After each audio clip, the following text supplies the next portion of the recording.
to the first official winter version of Abundant, apparently. As you can see, things are a little chilly around here today. I have my nice big heavy coat, my hat that actually has some earmuffs that double down here. So I was just outside chopping some firewood. Yeah, we're going to jump right in this week, and we're still in our month of learning about what it means to grow in faithfulness. And if you'll recall, last week we looked at what it means for God to be faithful and how, man, we should really be grateful that God's faithful. And since then, I don't know if you've seen, but the Bible Project has come out with a really helpful video that goes much more in depth than I did on how the Bible uses the word faithful, especially in the Old Testament, to describe God. So it'd be worth it for you to take a few minutes. I think the video is about 5 minutes long, but they do these really cool animated style things. Go check that out. I'll link to it for you as well, just so you can see it and really help your understanding. Today, what we're going to do is kind of build on that. We said at the outset yesterday, when we're thinking about God's faithfulness, one, we want to be led to worship for that, but then two, it also kind of serves as a model for us as we think about faithfulness in our lives to God. But then today, what we're going to talk about is, what does it mean for us to be faithful in relationships with other people? And I don't just mean dating relationships or marriage relationships. Obviously, faithfulness in that sense takes on some nuanced meaning that we don't mean the same thing so much when we talk about being faithful to friends, when we talk about being faithful to commitments that we make. And that's kind of what we want to look at today. And so we're going to look at this passage in 1 Peter chapter 4, and really looking at verses like 7 through 11. But I want to set up the first part of the chapter. It gives us some contextual information, kind of like last week. We said there was a contrast that was set up, but we only looked at one half of that contrast. We're kind of doing the same thing again this week. So let me just give you a rundown of how 1 Peter chapter 4 kind of starts to set up this conversation about how we can grow in faithfulness and demonstrate faithfulness in relationships that, again, is a fruit of the Spirit. This is something that happens in our lives as we remain connected to Christ, and we're committed to pursuing Him and growing in our faith and putting that into practice in our lives. So chapter 4 of 1 Peter starts with a reminder of Christ's suffering and an admonition for us to arm yourselves with the same way of thinking. So it calls to mind this idea of Jesus' eternal nature, right? He's existed forever as God's eternal Son, but He came to earth as a man.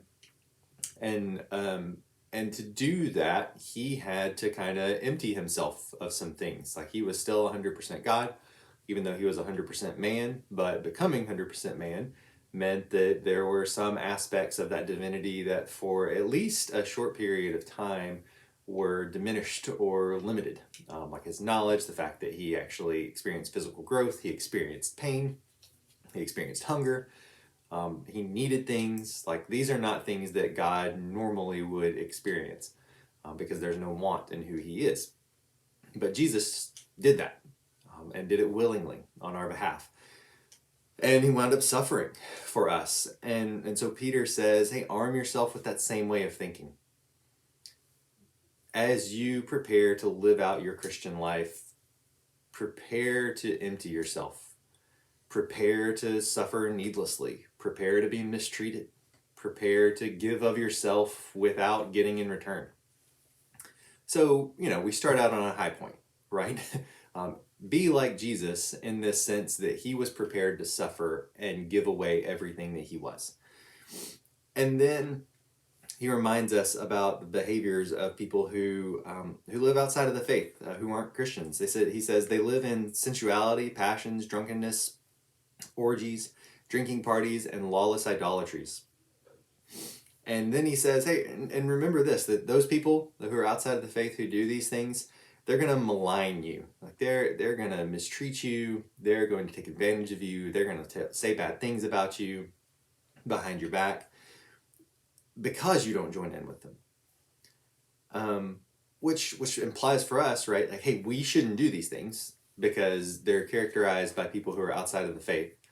And so our faith in Jesus means that these are going to be things that we don't pursue. So we understand that, but then also the expectation of, hey, and as you do that, don't expect a pat on the back.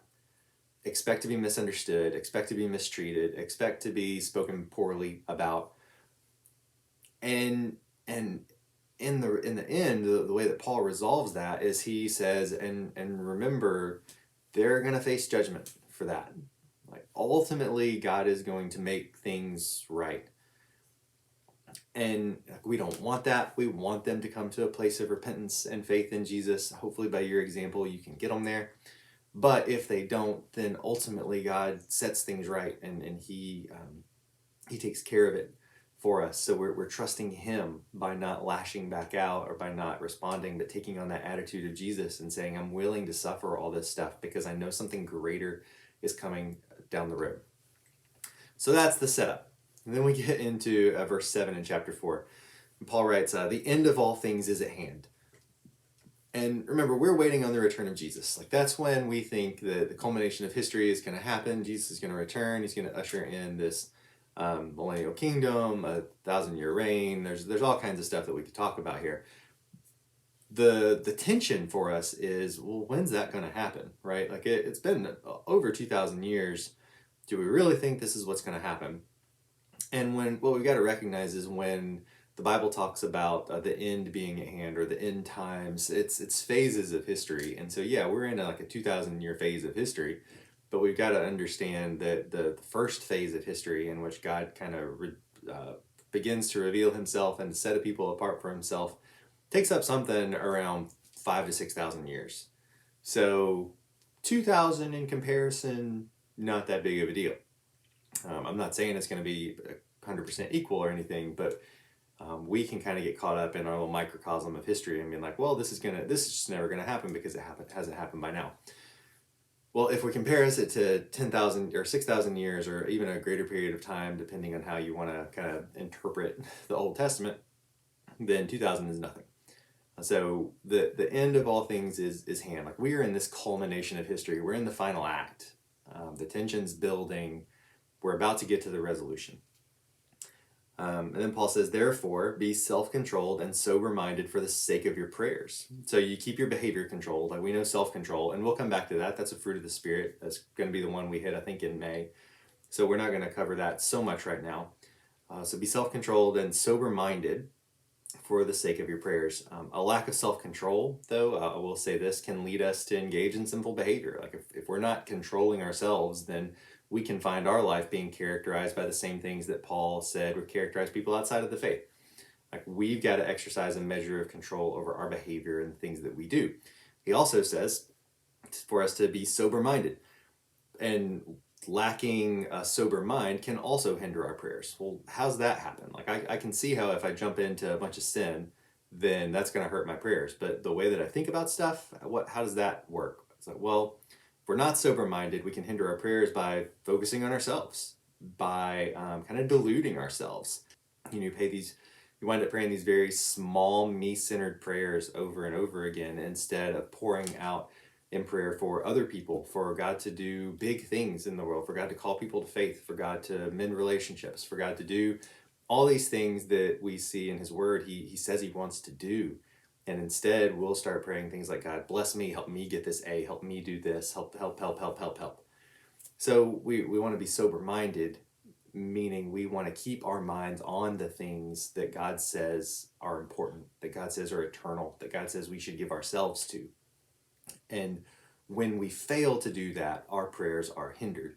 In the same way that when we fail to control our behavior, our prayers are hindered because of the sin that crops up in that. So be self-controlled and sober-minded for the sake of your prayers. And then he says, and above all. Now, just a reminder, we've covered living a holy life, emptying yourself, expecting to be ridiculed and maligned from people who aren't believers as a result of that. We've covered, again, being self-controlled and keeping a sober mind so that your prayers aren't hindered. And then he comes back and says, and above all of that. Like, that's important, but what I'm about to get to is even more important than that. So we should be kind of sitting up at this point and be like, okay, well, what's the big deal?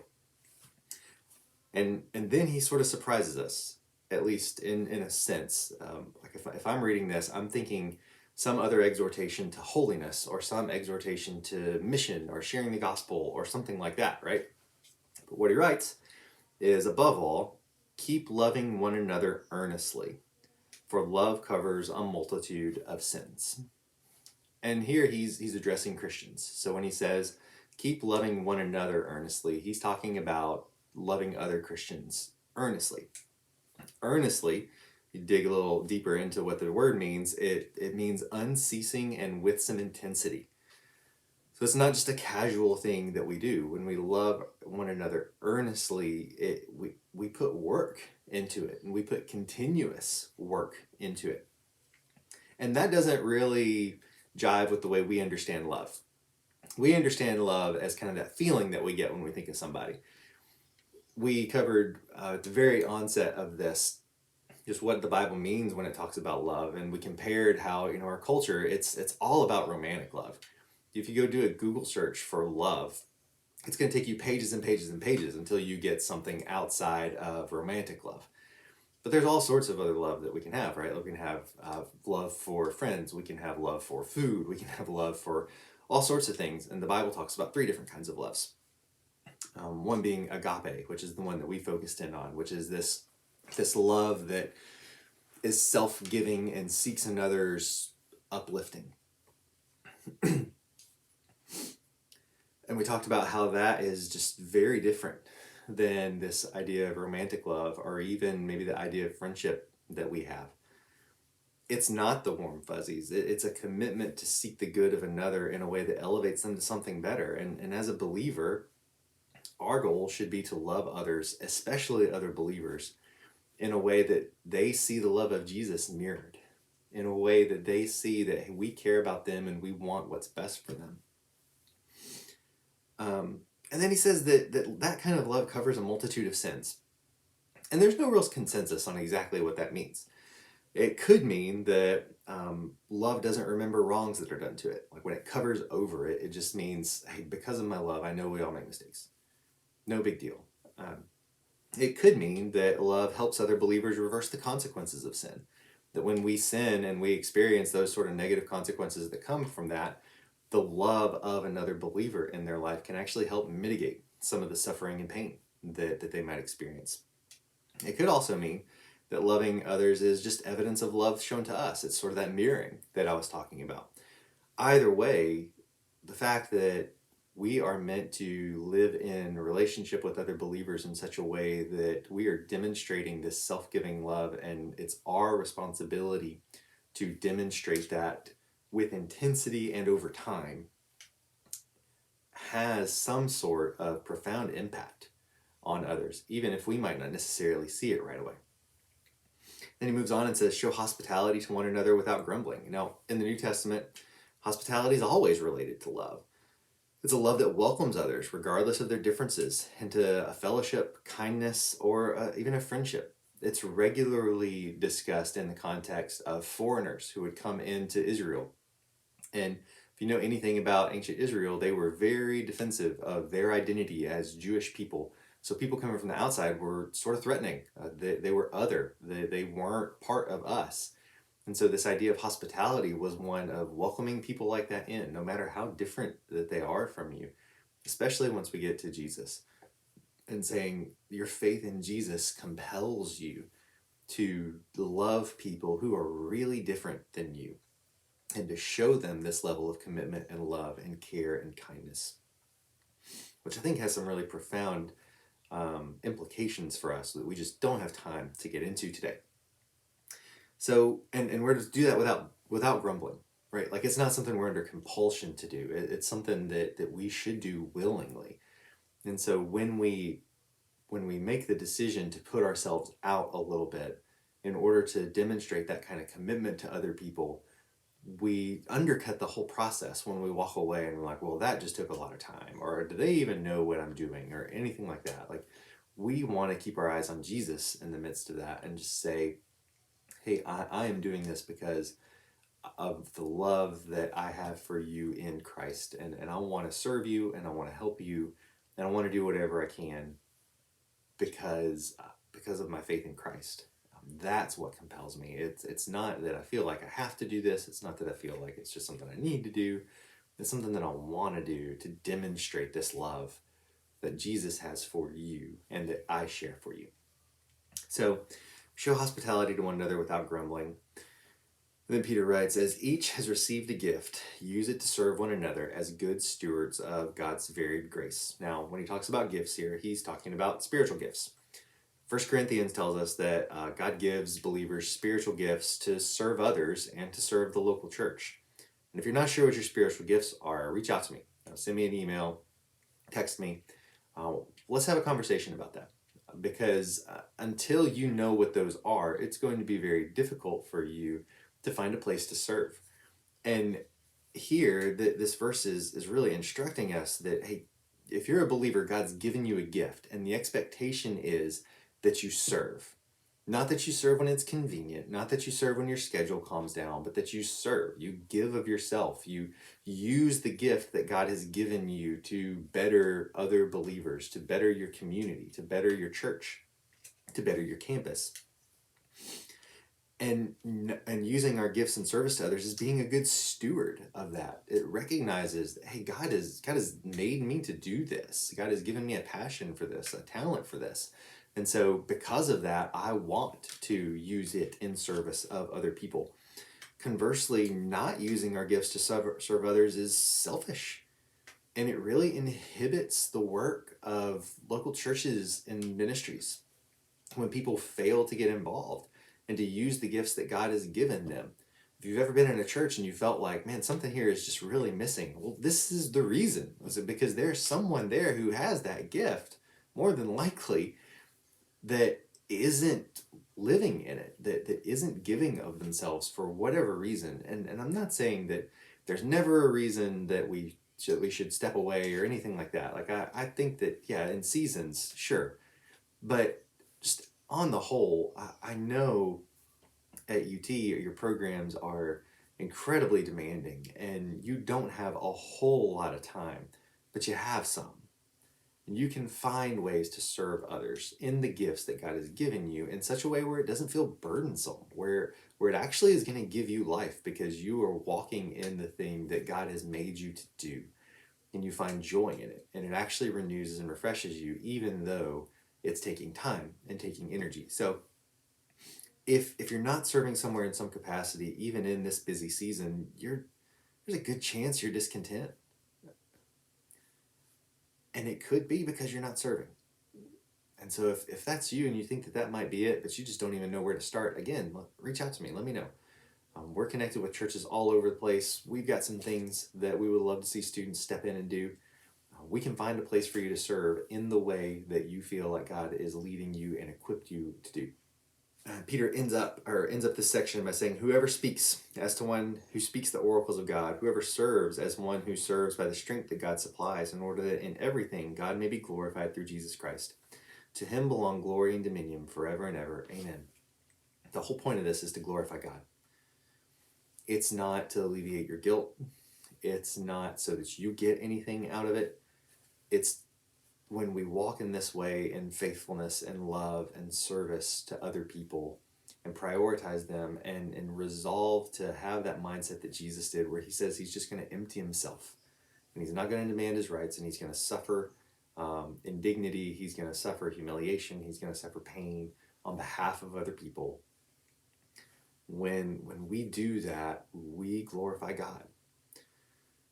In this context, we're determining to show that love to other people, and we're living in that faithfulness to them, and that's going to speak volumes, especially to non-Christians. I think we're under biblical command to show that kind of faithfulness to other believers, but if we can also demonstrate that to non-believers, then we're going to have some great opportunities to talk about, hey, actually, it's my faith in Jesus that makes me act this way, that makes me prioritize my time this way, that makes me treat you this way. And when they see that in action, that's going to be something that can draw them.